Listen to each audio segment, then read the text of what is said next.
Welcome to the Nerd Party. Hello and welcome to another Between Takes episode of Missing Frames. I'm your host, Shawn Eastridge. You're tuning in to the Nerd Party's continuing coverage of the 2019 Atlanta Film Festival. But hey, wait a second. Isn't the festival over, you say? And to that I say, yes. Yes, it is. But you know what? That doesn't mean we can't hold it near and dear to our hearts and souls, and that's exactly what we're doing right now. So this next interview is a real fun one. I'd been running around like a crazy person, watching movies, writing reviews, doing interviews, when I get this email from a guy named Joel Blacker. He's a filmmaker, and his pilot, Who You Are, was playing in the festival. He wanted to see if I was interested in checking it out, so I thought, sure, yeah, why not? Turns out the pilot is fantastic, as is the rest of Joel's work. So I reached out to him, and we met up to have a quick chat about not only the pilot, Who You Are, but the grind of being an independent filmmaker trying to make what you love. Joel's an awesome guy and an incredible talent, so make sure to check out all his amazing work at joelblacker.com. You can find the Who You Are trailer there too, so check that out. Just check everything out. It's a time for checking out. But don't check out of this episode. You will want to listen to this. So let's get to it. Hope you enjoy.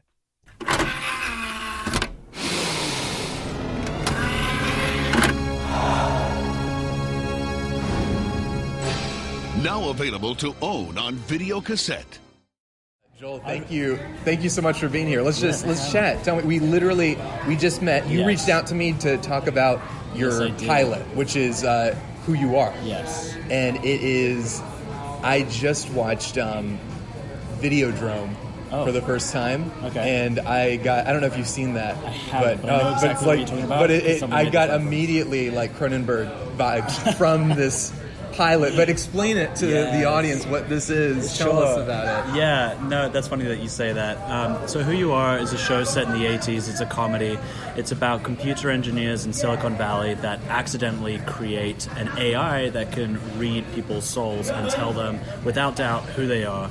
And the problem with this is that nobody likes learning who they are, and no one cares to know. Right. And because of that, the computers become bitter and depressed. And so it's really just three computer engineers dealing with this temperamental, shitty AI. Right. Yeah. And where did this come from? Like, what's inspired this? Because you've been doing film for a little while. I watched some of your other stuff, which is great music videos. Thank you. What was it? Let's Do It? Yeah. That's so good that you watched that. Yeah, but what sparked this idea? Where did it come from? So actually, this is something that my writer, Sam Roots, came up with. We've been friends since middle school, and we've been making films together. Like, Let's Do It was actually written by both Sam and I. But Sam had a short film idea that he came up with in college. It's similar to this, and it was just a concept that I fell in love with. He would tell you that it was inspired by a panic attack he had because he was taking too many religious studies courses at the time in college, and he was just sort of like wrestling with identity and whatnot, and that's what really sparked the idea of a soul-reading computer.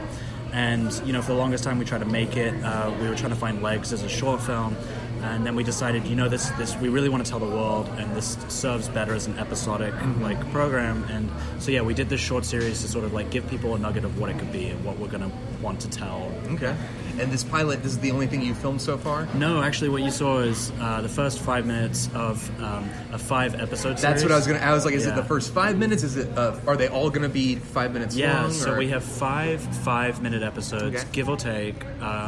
We are close to finding an avenue online that we're going to release it, and I think it's something that's been resonating a lot with people on the festival circuit, and I'm excited for people to see it online. And yeah, you found this really struck the balance. It's not easy to make existentialism funny. It's like, what's the meaning? What is there a purpose? But somehow immediately you find that comedic balance. Was that just a process of sitting down with your writer or sitting down with the actors and finding that? Did you give them room to kind of improvise, or how did you find that vibe and get that tone? Actually, it's funny that you mentioned improvisation. That was a big part of our set. That's a lot of the way I work as a director. Actually, all the actors that we used in this series were actors that I had worked with before. I knew had strong improv chops. Yeah, like I think everyone has made like an AI story, or there's so many AI stories where like it's the end of the world, right? And it's all going to. But we thought it would be funny if like an AI was just depressed, like just like yeah, you and I, and like yeah, I think that's just like a funny concept, like that. Yeah. Where do you foresee without spoiling anything? Can you give me an overall view of the first season, or what you see, like not just the first season, but what you see maybe overall for the show? I mean, I don't know if that's possible to do without spoiling details, but an overarching view of what you hope for. Yeah, I mean, really, what we love about the series is this sort of ensemble cast. It's like a getting the band back together type of show. Like the idea of the series would be that these computer engineers made this failed AI in a time where that should be cutting edge technology, and the show would follow really them trying to give new life to this machine and give it more of like a journey, and on top of that, like we wrestle with a lot of questions of like mortality and immortality even, and we wanted to play with the idea of what is a soul, and would this machine itself have a soul. That's I think about as much as I could say about the story, like just like dealing with the nature of the soul, and is it important that we learn who we are, or is it not, you know? Yeah. And how do you prep for this? Like how did you in terms of your style and stuff, is this a realm you've always wanted to delve into and you're just now getting your chance, or is this a little off your normal trail? Comedy wise, it's very much in line with like Sam the writer and my like the reason we get along is we just have a very dark sense of humor, right? And so like very much like like that stuff we've been making, that will fall into the show. Playing with the genre though, like playing with like sci-fi, that's something.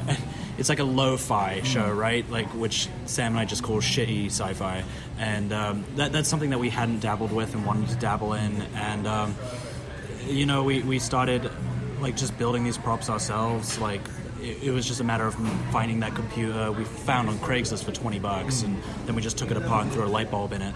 And I'm excited that we got to do this sort of genre thing, and that's something that I'm gonna do more of. So what is the process of getting something like this made, like getting the financing? How long have you been doing filmmaking? Like what is filmmaking? Wow. Has it been directing specifically? Has it always been directing, or did you start doing something smaller and directing, writing? Like okay. I don't consider myself an auteur. Like I lean on like other writers, but I've always wanted to direct. I got lucky enough that my family moved from England to California, near LA, when I was like young, and so I was able to like immerse myself in the film industry pretty early on. Like high school, I was like PAing on film sets whenever I could. To answer your question, bro, I forgot your question. That's okay. No, that's okay. It's real. We get the real drama here. No, just in terms of getting into filmmaking and how you kind of built your way up to directing. Oh, sure. I mean, well, you talked about financing. This was like a self-finance. Yeah. Like Sam and I like put in the money ourselves. We really didn't want to like ask of other people to risk the investment in this project because it's a weird one, you know, and. The festival I've been here since like Thursday. So you're excused from any lapses. It's been non-stop. I love it. I love Atlanta. I love this town. Have you been here before? No, I mean I did for a night for the Atlanta Comedy Film Festival, which was great. But I didn't get to see much of the city. But like this time, it's been, you guys are non-stop, which is cool. I love it. Yeah, it's great here.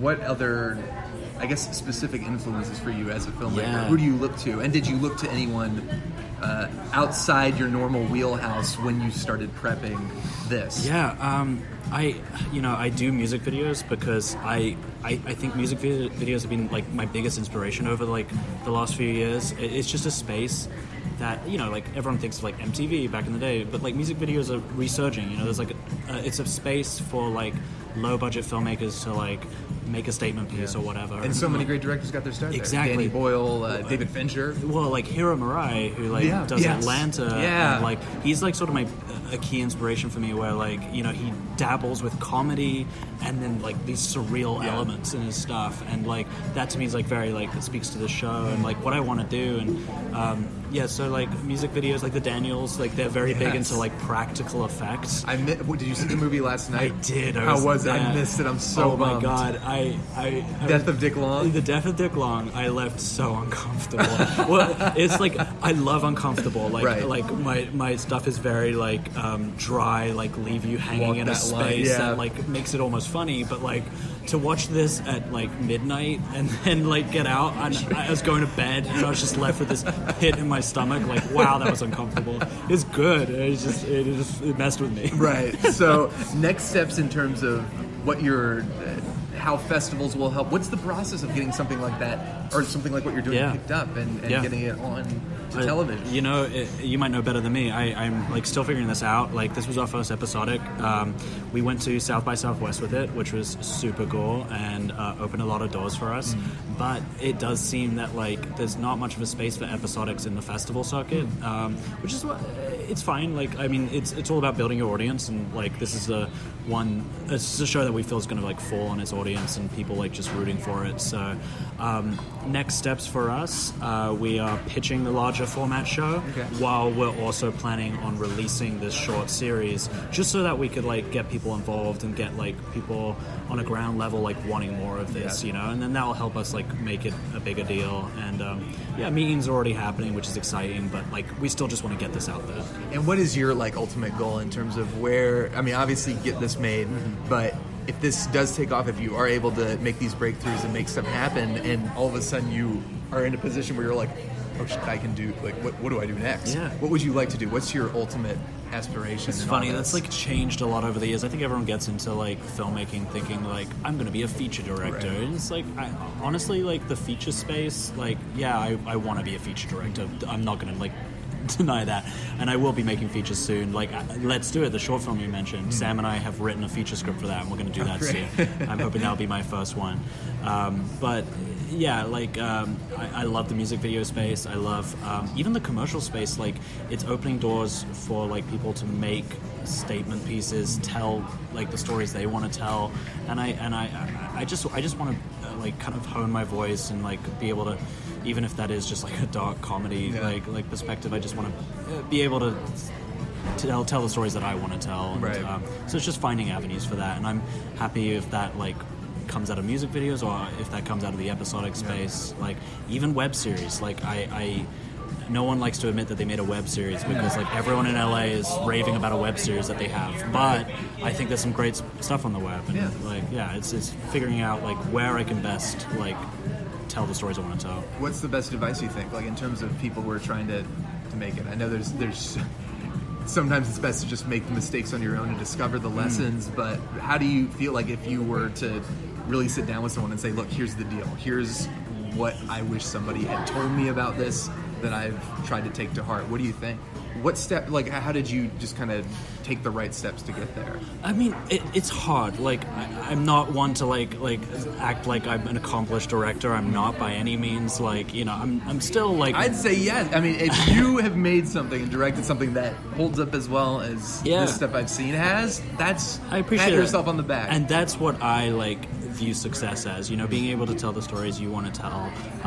But I think like a lot of filmmakers think like, you know, there's money to be made in this, and there's really not. like the film industry is like a struggle, and it's hard, and the festival circuit's hard. But like I think I would tell like aspiring filmmakers, like, you know, be true to your voice, be true to the stories you want to tell. Like I used to make like dramatic films and then quickly realized like, no, like I love comedies. Like that's what I love. Like they're not like held in like as high esteem as like maybe like Moonlight or something, but you know, that's still like that's where my voice is, you know. We need to laugh. Yeah. We need to cry, and we need to laugh in equal measure. So like, I mean, like be true to who you are as a director. Don't make things for other people. Make them for yourselves. And on top of that, I'd say like don't be afraid to like reach out to people that you think are doing well. Like myself, like I'm happy for people to like email me, hit me up on Instagram and just like ask questions or connect, because like I think like people look at people that they see as being successful and they think they're unattainable. That's unattainable. And it's like really not. It really just takes like a core group of friends and like people that like believe in my work that I get to work with that like get things made. You know, it's really just like sharing the experience. So yeah, people who listen into this, like hit me up. Yeah, absolutely. Well, where can they hit you up? I'm on Instagram. I'm on Facebook. I mean, honestly, what are your handles? All the socials. I'm at Joel J Blacker, JoelJay Blacker, just BLACKER. Awesome. And then please follow the show. Like I think like social media is where we'll first announce where we're going to put the show. It's going to be soon, so people like bear with me. But like if you follow at Who You Are series, like we're going to be able to update that with news very soon. Awesome. And is there any way, if people, all this information in terms of your website and things like that, if people follow you, will they have access to your videos and seeing stuff if they want to check you out? Yeah, I mean, I guess the best portfolio for my work is my website. If you go to joelblacker.com, like that's where I put all my stuff. And I'm trying to, I hate Instagram. And honestly, it's funny, like our show is very reflective of like us just like hating tech in general. Right. Yeah, like that's kind of the synopsis. But on the flip side of that, I got to make it work to my advantage. So, yes, don't we all? I'm available on all the social medias. Perfect. That's the way to do it. Well, Joel, thank you so much. Thanks, is there anything else we got to add? Yeah, tech isn't out to kill you or destroy you. It's just to make life more miserable. I think that's really where it is. Perfect. Joel, thank you so much. Hey, thank you, dude. I appreciate this.